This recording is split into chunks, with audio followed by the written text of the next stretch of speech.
What up, players? Guys, first of all, these have nothing to do with this video, but I just got them in the mail today. I'm obsessed. What? I'm leaving for Cabo tomorrow and I'm like, bitch, I'm gonna be showing up to the poolside at this wedding. They think the wedding's about them, but it's actually about these shades. Anywho, my friend Kellyanne, Makeup X Ka. I've talked about her multiple times on my vlogs because she helps me with my makeup and like just everyday life in general. I can't remember the brand. I'll obviously link them below. Oh, well, it says right there. So that, Vela, V-E-H-L-A, Dixie VS124. You know what? You can find it. You're a resourceful person. I know you are. Cool tone, warm tone, cool tone, warm tone. Personally, I love the warm toned. Okay, right now we are in my studio. I'm using this plain wall. We can take these off. What do you think? To film this video because no one asked for this, but I feel like it might be super informative and very helpful to people out there because I do get questions about what kind of gear I use all the time for my photography. So alas, here we are. Okay, what's happening with my hair? Does anyone like do normal intro? I'm not gonna do normal intros on this channel. All right, welcome back to my channel, you guys. Today I'm gonna be doing a vlog on all the equipment, all the gear that I use for photography. If you don't know, I've been shooting weddings and commercial gigs. Basically been a photographer for the past 10 years. It's my main source of income. This does not pay yet, but one day it will. Am I right? Can I get an amen in the back? Yes, thank you. Thank you. You know what, maybe you didn't know that you wanted this vlog, but now you know. So we're here, let's fucking get this party started. I'm gonna grab, I have wine left over from filming Landed Late Night, so I'm gonna grab that wine that's calling my name out of the corner of my eye. It says to flip a table, so I might flip a bitch. I love the sound of that. We're back and we're better, people. First things first, I started doing photography full-time my freshman, really sophomore year of college. And so I kind of like acquired all of this gear over the past 10 years. Thankfully, my mom actually had a friend who worked for Canon and he would literally let me loan things like whenever I needed them, which that is, was the biggest blessing, still is, because it saved me so much money. But it allowed me to really test out the different Canon products and see what I liked best, see what worked best for me and my style. I have shot Canon my entire life. I started out on a Rebel XSI when I was 15 and definitely upgraded since then. There's so many tips and tricks that I've learned throughout the years from other people, from trial and error, and so this is just what works for me. These are my favorites, but I hope this helps you because I feel like people that follow my photography page, people that follow my work will want to know what the fuck is up. I also use all of this gear to shoot Landed Late Night. So if you haven't seen my late night show, it's also on this channel. It's called Landed Late Night, and I use, you know, 3 different angles. So I have my different lenses, I have tripods, I have lighting, all of it's like a lot of the lighting that I use for Landed Late Night as well as the tripods all came from Amazon. And when I started out doing Landed Late Night, I spent so much money on paying people to help me produce it. I actually used to pay a rental company to come and set up lights and set up C-stands and like it was a fucking production. And then I slowly realized, oh my God, I don't need to be spending $700 per episode when I was not making any money. Like I don't make money off of Landed Late Night yet. You know, it was just like me paying it out of pocket to produce the show, which I am happy to do because I love it. It's a passion project. And as we know, we'll spend our entire bank accounts on those. So yeah, this video is gonna be everything that I use for photography, whether it's for a wedding, whether it's for a commercial shoot, whether it's for just portraits, you name it, doesn't matter. These are my go-tos. So the first thing we're gonna talk about is my camera bag. I've had this bag, so let me do the math really quick. I bought it when I was a junior in college and I'm 28 now. So like at least 6 years. It's probably 7. Yeah, what the? It is an Ona bag. Ona is the shit. I have 2 camera bags. This is the one that I'm showing you right now is my main one. Pull this bad boy up here. Oh my God. It's like quite literally loaded to the brim at all times. And when I say that I have to get massages and like acupuncture and back adjustments all the fucking time, I genuinely mean that because carrying around my camera gear and for like 8 to 10 hours at a time, sometimes especially when I'm shooting weddings, is not good for your back. So I have some tips and tricks I'm gonna show you for that in a second. But first thing first, it is the sturdiest motherfucker you'll ever own. I mean, the bottom's made of like leather. It's really heavy right now, so that's why I'm struggling. It fits everything I need to travel. So like, I shoot destination weddings all the time, and because of that, I can't be checking a Pelican case. I will never, ever, ever, and don't you ever check your motherfucking camera gear or anything like that. The likelihood that it will get stolen is extremely high, and I don't trust anybody with my shit, especially not when I'm carrying like thousands and thousands and thousands and thousands of dollars of equipment around with me. Basically, this houses all of the lenses I have, all my cameras, which is 2. I only take 2 with me to weddings or commercial gigs. I have 4, but those are just backup cameras. I really just shoot with 2 cameras on me at all times. It holds my flashes, it holds my computer, my charger, my hard drives, like everything. This bag is my golden child. I am so hard on all of my equipment and my gear. Props to people who I've shot with who literally there's no scratches on their camera. Like, I'm just not that person because I am all over the place. I'm talking, I'm throwing some whatever, and so I need durable things. This bag is the most durable thing that I own, probably. Seriously. That's for the big boy. This one is like beautiful. This is also Ona, and it's smaller. So like if I'm shooting a portrait session and I just need like 2 lenses and 1 camera, you can fit that in here, and I'll take this. It's a little fashionable, like especially if I'm in like a big city, like when I was in New York shooting an elopement recently. This is nice to have around because I don't want to be taking that around with me all over the city or somewhere where someone could literally rob me and mug me. That has happened to a friend of mine, and that's not, you don't fucking play around with that. So I like to be a little bit more inconspicuous when I'm in big cities, when I'm in places that may or may not be safe for a girl and a lot of her equipment. Like I said, I shoot Canon. I've shot Canon my entire career, and these right now are my favorites. They actually just came out with 2 new Canon bodies, which I haven't bought yet, but for now, these still work great for me. This is a Canon 5D Mark IV. So I have 2 of these, and then I have a Mark III, which is like an older version. No, I have 2 Mark IIIs, which are the older versions. So I carry the 5D Mark IVs on me at all times when shooting. The reason for that is because I shoot all prime lenses. So for example, I have 5 lenses that I use predominantly. Actually, that's really all I use. I have a macro lens that I got to shoot details. I never use it. A prime lens just means that you can't zoom in or out. It's a fixed lens.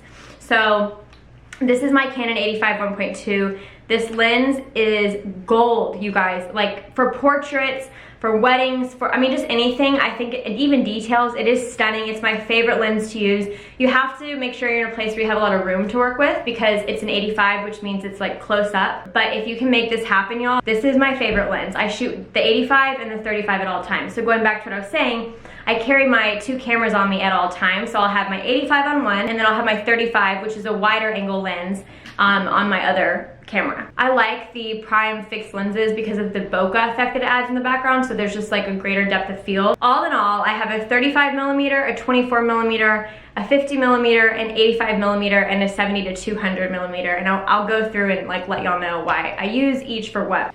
All right, so next I'm gonna talk about the 50mm 1.2. This lens is a lot of people's favorite. I shoot with this sometimes, but honestly not as much. When I first started shooting, this is pretty much all I shot with. But then I bought the 85 pretty early on as well, and then I couldn't ever go back. So essentially, like, because I have 2 cameras on me at all times, I'll either be shooting the 85 and the 35 or the 24 and the 50, so that I'm having like a spectrum of both, you know, close up and then wide angle. So yeah, the 50 is essentially what your eye sees. So like what your human eye sees, that's essentially what this is gonna reflect. This is the 35. This is what I was saying, I always shoot with the 85mm. This is great. I mean, it's just a more wide angle lens. So when you're shooting a big group of people, I typically always have this with me because it's just so versatile. So a lot of people that start out doing photography, they ask what lens to get. I would not say get the 85. It's not a very versatile lens. I would either say get the 35mm, this is a 1.4, or I would get the 24 to 70. That is a lens that I don't own, but I've used it a ton from friends, and I fucking love it. It's so great for receptions especially, because it just gives you such a wide range of like what you're able to capture and do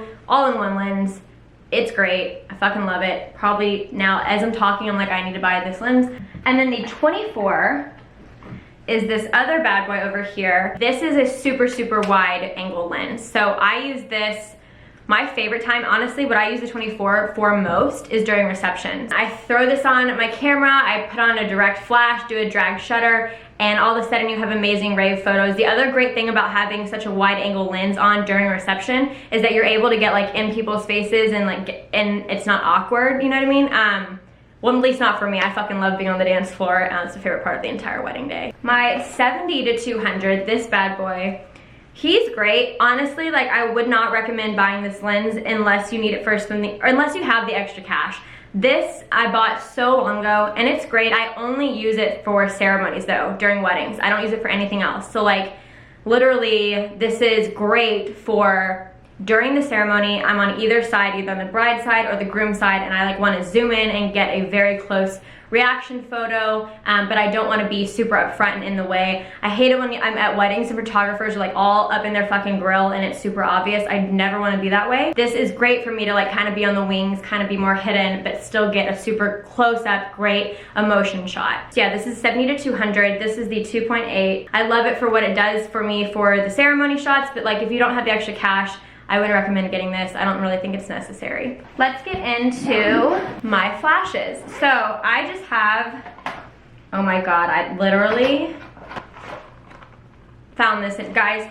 So 4 weeks ago now, I was in, I haven't even talked about this in my stories because it was so fucking traumatic. I was in New Orleans and I was there shooting one of my girlfriend's weddings who I studied abroad with in Rome in college, and she's like, they're so amazing, their families are incredible, and New Orleans is just like a blast. Like I was so excited and I've been looking forward to this wedding for so long. And the night before the wedding, I was feeling totally fine. I wake up the next morning and I feel like someone literally murdered me. And I'm throwing up, I'm vomiting, have diarrhea, like all the things. All day long. Like I'm shooting the wedding and I'm like dry heaving, trying to vomit while I'm photographing all these people. Like it was, and I'm not trying to be dramatic, it was the worst fucking day of my life. She could tell I was like not okay, but I didn't want to tell her like, hey, something's like really wrong. Thankfully I had my assistant and the wedding planner were there and she like brought me all the things, the Pedialyte, Imodium, like everything, but I think I vomited like 8 or 9 times throughout the day, and it was absolutely horrific. And then I found out later that some people in the wedding party, I guess, had the stomach flu. So I don't know how the fuck I got it that fast, but I was out for like 2 days after that. So like the flight home was horrible. Like it was traumatic. And so yeah, literally just pulled this out and I was like, we're just gonna, I mean, in 10 years of shooting, not once have I ever been sick or felt remotely anything on a wedding day, but great. And that was worth the worst day of my life. Okay, moving right along, now that I've aired that out to the public world, this is great. Stories of a photographer. So this is the 600 EX RT Speedlight lens. This is a flash, and I've had these for years as well. I think I've had these for like 4 or 5 years. They're wireless. I never use them for that actually, but they're great. When I bought these were like $600 each. I'm not exactly sure how much they're now. I'm sure they're less, but again, it's the 600 EX RT. Oh, for batteries, for charging these flashes, I highly recommend the Enelope Pro rechargeable batteries because these use batteries so fast and it's just like a waste of money. So definitely invest in good rechargeable batteries. Like I said, the Enelope Pro, E-N-E-L-O-O-P Pro are the best. The game changer, quite literally the money maker, are my hold fast straps, and every photographer everywhere should have these things. I like to call these my gunslinger. Okay, I mean I am from Texas, so this is how I wear them. And like you hook the cameras to either one of these, which allows me, one, it keeps the weight from the cameras and the equipment evenly distributed on my back, which like I said earlier, like is so crucial because I have back problems and it helps pull my shoulders back. So this is great. It allows me to have 2 cameras on at all times, which also means 2 lenses, which also means I can do double the work. I'm not having to stop and start and change lenses every 5 seconds. These are fucking crucial. I think I got this for $500. This company is amazing and they're so durable. This is called the Moneymaker, which is the most literal name I could think of. I mean, it makes me so much money and also saves me money, I'm sure, because if I didn't have this, I'd probably have to have back surgery by now. Knock on fucking wood. It's not funny. That's pretty much everything in my bag. I mean, I travel really light. I know like when you're doing video and things like that, you have a shit ton of equipment, and I feel for you guys. Props to you guys, video teams out there, videographers out there. Y'all are fucking rock stars. But I just, yeah, photographers can travel pretty light. And because I've been doing this for a long time, I've really like fine-tuned exactly what I like and what I need. So I try to be as concise and as minimal, it's like LOL because there's so much money in this bag, but as minimal as possible. But yeah, I hope you guys enjoyed this video. I gotta start packing for Cabo. I'm leaving tomorrow. I'm shooting 2 weddings back to back, Friday and Saturday, and I'm so excited. There's a siren in the background, so that is great. Wrapping this right up. So yeah, I hope you guys liked this video. I hope it was informative. And if you're just starting photography, if you're just starting video, props to you guys. You're doing great. Keep kicking ass. Keep trucking along. You will get there. It is a learning curve. It took me literally probably 7 of the 10 years I've been shooting to fine-tune my style and to really figure out how I like to edit and shoot and interact with people. So please subscribe to my channel. I will be releasing 2 videos each week, whether it's Landed Late Night, which is my late night show that I do, which is fantastic if I do say so myself, and the guests that are on it are fucking brilliant. Whether it's Landed in the Kitchen, which is my cooking show I do with a British accent, or whether it's vlogs like this that can literally range from A to Z on content-wise. But I love you guys. I want to keep it fun. I want to keep it light. I want to keep you guys coming back for more. So please subscribe. Please let me know what you like. And if you like this video, please give it a thumbs up. I love you guys. I hope you have a great week. Mwah. Bye.